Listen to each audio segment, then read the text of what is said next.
నమస్తే. ఇన్నాళ్ళు నన్ను సపోర్ట్ చేస్తూ, ఎంకరేజ్ చేస్తూ మీ ప్రేమని నాకు అందిస్తున్న ప్రతి ఒక్కరికి కృతజ్ఞతలు. అలాగే ఈ వీడియో కూడా ఖచ్చితంగా మీకు ఉపయోగపడుతుంది. లైక్, షేర్ అండ్ సబ్స్క్రైబ్ చేసి మీ సపోర్ట్‌ని నాకు అందించండి. అలాగే ఈ వీడియో పట్ల మీకున్న అభిప్రాయాన్ని కామెంట్ సెక్షన్‌లో కామెంట్ చేసి తెలియజేయండి. ఇప్పుడు వీడియోని చూద్దాం.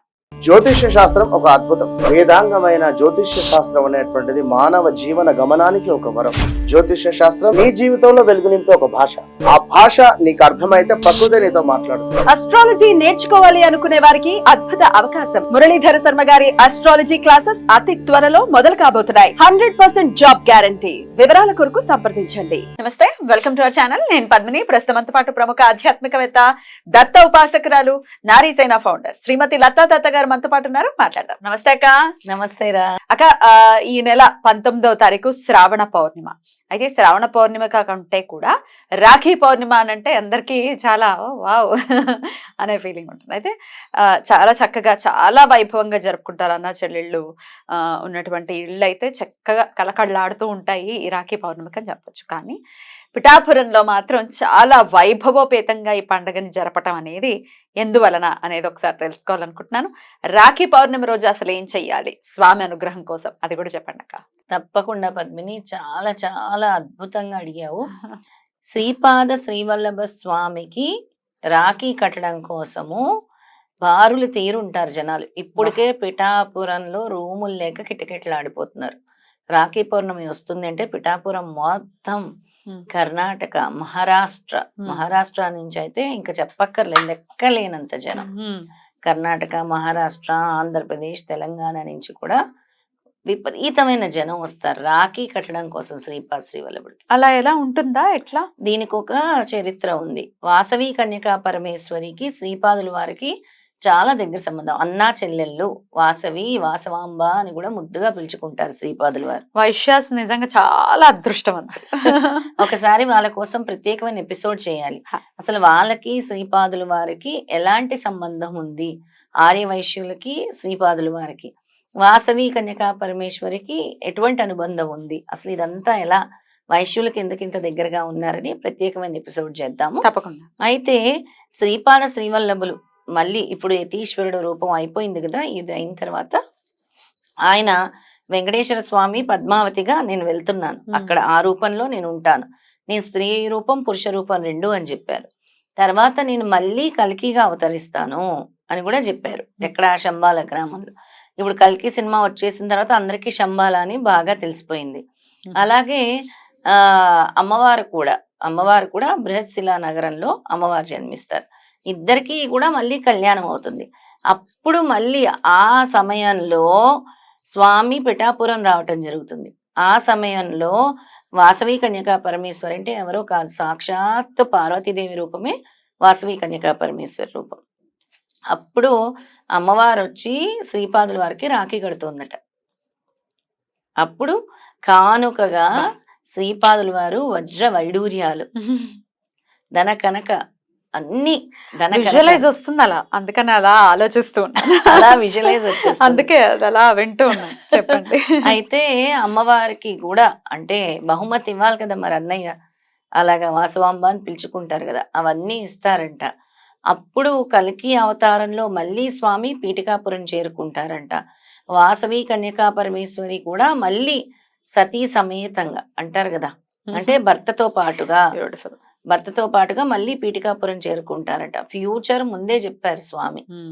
అందుకని అందరు శ్రీపాద శ్రీవల్లభుల భక్తులందరికీ కూడా ఈ రాఖీ పౌర్ణమి విశిష్టత, అన్నా చెల్లెళ్ళ అనుబంధం అనేది చక్కగా తెలుస్తుందన్నమాట. అంతటి ప్రేమ, అన్నా చెల్లెల బాండింగ్ అంటాం కదా, ఆ బాండింగ్ అనేది కనబడుతుంది. రైట్. సో అదే ఇప్పుడు మళ్ళీ ప్రతి పౌర్ణమికి కూడా, అదే ప్రతి శ్రావణ పౌర్ణమికి కూడా ఇక్కడ పిఠాపురంలో జరుగుతుంది. విశేషంగా రాఖీ కట్టడానికి వస్తారు. ఎట్లా కడతారక్క? అదేమైనా హస్తం రూపంలో ఏమైనా స్వామికి ఏమైనా అక్కడే రాఖీలు పెట్టేయటము, అలంకరణ ఉంటుంది.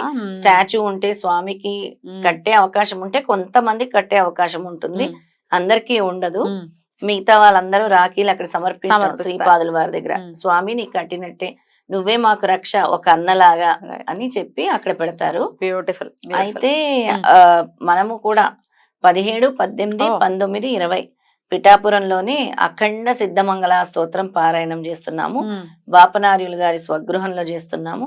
ఆ 4 రోజులు కూడా అఖండంగా సిద్ధమంగళ స్తోత్రం కంటిన్యూస్ గా శ్రీపాదుల వారి కోసం. ఎందుకంటే ఆ సమయంలో శ్రీపాదుల వారు వస్తారంట పీఠికాపురంకి, ఎలాగైనా ఆ ప్రతీక కూడా ఉంది. ఎలాగైనా ఆ రాఖీ పౌర్ణమికి శ్రీపాదుల వారు పిఠాపురంలో ఉంటారు. మరి సబ్స్క్రైబర్స్ ఎవరైనా రావాలి అనుకుంటే ఎట్లా రావచ్చా?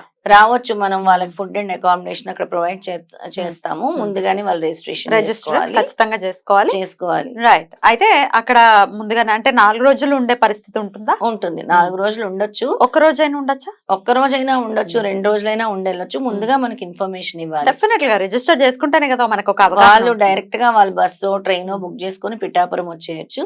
ఫుడ్ అండ్ అకామిడేషన్ కి మన దగ్గర రిజిస్ట్రేషన్ చేయాలి. తప్పకుండా. లేదు మాకు తెలియదండి మీరు తీసుకెళ్లాలంటే కూడా ముందే మనం తీసుకొని వెళ్తాం.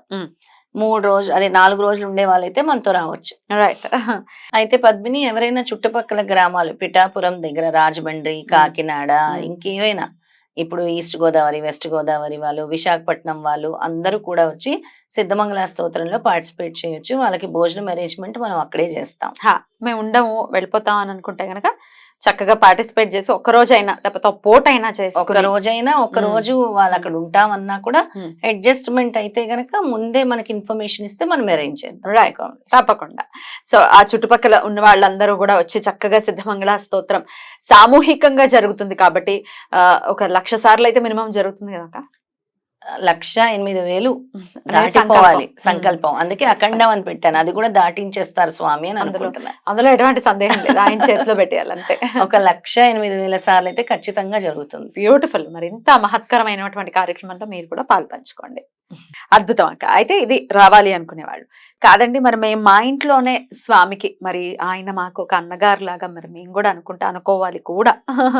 మరి అనుకుంటే గనక స్వామికి ఏ విధంగా మనం ఆ రోజు సేవం చేసుకోవచ్చు? శ్రీపాదుల వారికి బాగా ప్రీతికరమైన స్తోత్రం సిద్ధమంగళ స్తోత్రమే ఆ రోజు పఠించుకోవాలి. ఆ రోజు స్వామికి చక్కగా మీరు చిన్న రాఖీ లాగా తయారు చేసుకోండి. చిన్న కాటన్ తీసుకొని పసుపులో ముంచేసి, రాఖీ లేకపోతే మన కంకణం ఎలా తయారు చేసుకుంటాం అలా కంకణం తయారు చేసుకొని దానికి చుట్టేసి అక్కడ స్వామి దగ్గర పెట్టుకోండి. స్వామి మీరే మాకు రక్ష అని తయారు చేసి దేవుడి దగ్గర శ్రీపాద శ్రీవల్లభుల పటం ఉంటే అక్కడ పెట్టుకోండి. లేదా పటం లేదనుకోండి, గురుచరిత్ర బుక్ తీసుకోండి, లేదా శ్రీపాద శ్రీవల్లభ చరిత్ర పుస్తకం తీసుకోండి, చక్కగా పూజించండి, అక్కడ పెట్టుకోండి. సిద్ధమంగళ స్తోత్రం ఆ రోజు చదువుకుంటే స్వామి అనుగ్రహం తప్పకుండా ఉంటుంది. అలాగే శ్రీపాద శ్రీవల్లభ స్వామి అష్టోత్తరం ఉంటుంది. అష్టోత్తరం కూడా మీరు చదువుకోవచ్చు ఆ రోజు. రైట్. ఆ అష్టోత్తరం కూడా కావాలంటే మనం డిస్ప్లేలో ఇద్దాం, తప్పకుండా అది కూడా వాళ్ళు చదువుకోవచ్చు. మీరు ఒకసారి ఆల్రెడీ చదివి వినిపించారు 108 నామాలు కూడా. మన ప్లేలిస్ట్ లో లత గారి వీడియోస్ లో ఒకసారి వెళ్ళి మీరు రిఫర్ చేయొచ్చు, ఆ వీడియో ఉంది ఖచ్చితంగా. శ్రీపాద శ్రీవల్లభులది ఒకవేళ లేకపోతే డిస్ప్లేలో తప్పకుండా మళ్ళీ వేద్దాం. తప్పకుండా శ్రీపాద శ్రీవల్లభ స్వామి అష్టోత్తరం అనేది. రైట్. అయితే ఇక ఆ రోజు స్వామి వారికి నైవేద్యం కానీ ఏం సమర్పించాల్సి ఉంటుంది? గోధుమ హల్వా అనేది చాలా ఇష్టం శ్రీపాదుల వారికి. గోధుమ హల్వా చేసి పెట్టుకుంటే చాలా మంచిది. మనము గోధుమ రవ్వతో కూడా హల్వా తయారు చేసుకోవచ్చు. గోధుమ పిండితో తయారు చేయడం అందరికీ రాకపోతే గోధుమ రవ్వతో అయినా సరే హల్వా తయారు చేసి స్వామికి సమర్పించుకోండి. రైట్. అలాగే స్వామికి ఆ రోజు అంటే మీరు స్వామి ఒక అన్నలాగా అనుకుంటున్నారు కదా, ఆ రోజు తాంబూలం పెట్టడం మర్చిపోకండి. తాంబూలం పెట్టండి. అందులో మీరు కాయిన్స్ ఒక 9 కాయిన్స్ అనేవి పెట్టుకొని, అంటే 9 కాయిన్స్ గురించి బాబా గారు చెప్పారు. అలాగే నవవిధ భక్తి 9 సంఖ్యను పట్టుకోమని సిద్ధమంగళ స్తోత్రంలో కూడా స్వామి చెప్పారు. వాటిని పెట్టి మళ్ళీ తీసి మీ బీరువాలో పెట్టుకోండి జాగ్రత్తగా. ఆ రోజు సోమవారం పౌర్ణిమ వస్తుంది. అసలు ఈ మంత్ అయితే, ఈ మాసం అయితే అద్భుతం. అసలు చాలా మంచి మంచి కాంబినేషన్స్ తో వస్తుంది. సోమవారం పౌర్ణిమ కాబట్టి శ్రావణ సోమవారాలు కూడా చాలా పవిత్రమైనటువంటి రోజులుగా చెప్తూ ఉంటారు. అవును. మరి ఆ పౌర్ణిమని ఎట్లా ఒకసారి వినియోగించుకోవాలి? అదర్ దాన్ దిస్, ఇది ఎలాగో చేసుకుంటారు దీంతో పాటుగా. అవును. పౌర్ణమి అనేది చాలా శక్తివంతమైన రోజు. ఏది మనం చేసినా, ఎటువంటి మంత్రం మనం పఠించినా, ఎటువంటి మంచి పని చేసినా కూడా వేరేట్ల ఫలితాన్ని స్వామివారి ఇస్తారు. నేను ఎప్పుడు చెప్తూ ఉంటాను. అమ్మవారికి సంబంధించి స్తోత్రాలు చదువుకుంటే చాలా మంచిది. మన శ్రీపాద వల్లభులతో పాటు అమ్మవారిని కూడా మనం పూజిస్తూ ఉంటాము. 2 రూపాలని మనం పూజిస్తూ ఉంటాం. అమ్మవారిని తలుచుకుని సాయంత్రం చంద్రుడు వచ్చిన తర్వాత చక్కగా మీరు తులసి కోట దగ్గర నూనె దీపం వెలిగించుకొని అందులో కొద్దిగా మీరు పచ్చకర్పూరం వేసుకోండి. ఆ రోజు పచ్చకర్పూరం వేసుకుంటే చాలా మంచిది. లేదా జవ్వాది వేసుకోండి. వేసుకొని దీపం పెట్టండి తులసి కోట దగ్గర కూర్చొని చంద్రుని చూస్తూ అమ్మవారికి సంబంధించిన అష్టోత్తరం గాని లేదా లలిత సహస్రనామం గాని చదువుకోండి, చాలా మంచిది. బ్యూటిఫుల్ అక్క, చాలా అద్భుతంగా వివరించారు. మన శ్రీపాద శ్రీవల్లభ చరిత్రలో కూడా ఒక అధ్యాయం చదువుకోవాలి పద్మిని. అందరూ కూడా ఆ రోజు అంటే చెప్తున్నాను, మీకు ఏదైనా సమస్య ఉంటే శ్రీపాదుడు ఖచ్చితంగా సమాధానం చెప్తాడు. ఇది ఎప్పుడు చెప్తూ ఉంటాను. ఈ పని మాత్రం తప్పకుండా చేయండి. ఏ అధ్యాయం చదవమంటారు? ఏ అధ్యాయం అని కాదు, ఆ రోజు సాయంత్రం మీరు చంద్రుడి దగ్గర కూర్చొని శ్రీపాదుడిని తలుచుకొని, లేదా ఆ రోజులో ఎప్పుడైనా మీకు కుదిరినప్పుడు శ్రీపాదుని బాగా తలుచుకొని, మీకు సమస్య ఉంది, దానికి పరిష్కారం రావట్లేదు, లేదా నాకెందుకు ఇలా జరుగుతుంది అంటానికి ఓపెన్ చేయండి. ఏ అధ్యాయం వస్తే ఆ అధ్యాయం చదువుకోండి, చాలా మంచిది. అందులో మీకు ఏదో ఒక రూపంలో స్వామి ఖచ్చితంగా తెలియజేస్తారు. అంటే నువ్వు ఈ విధంగా చెయ్యి అని చెప్తారు. కొంతమందికి తోటకూర వండి పెట్టు అని వస్తుంది, కొంతమందికి సిద్ధమంగళ స్తోత్రం పఠించు, లేదా ఈ నామాన్ని పట్టుకో, ఏదో ఒకటి వస్తుంది అనమాట.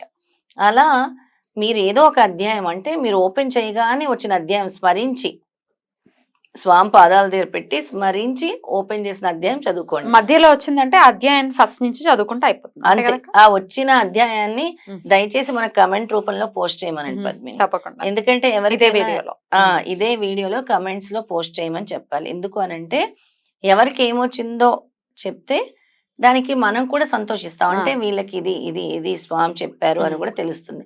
ఒకవేళ వాళ్ళకి అధ్యాయం వచ్చింది ఏం చేయాలో తెలియకపోతే కూడా, కన్ఫ్యూజన్ ఉంటే కూడా మనము రిప్లై ఇస్తాం. నమస్తే అక్క. నమస్తే, అందరికీ రాఖీ పౌర్ణమి శుభాకాంక్షలు. రెడ్ టీవీ దత్త బంధువులందరికీ, రెడ్ టీవీ ప్రేక్షకులందరికీ కూడా రాఖీ పౌర్ణమి శుభాకాంక్షలు. థ్యాంక్ యూ అక్క. నమస్తే. శ్రీపాదరాజం శరణం ప్రపద్యే. శ్రీ దత్తరాజం శరణం ప్రపద్యే.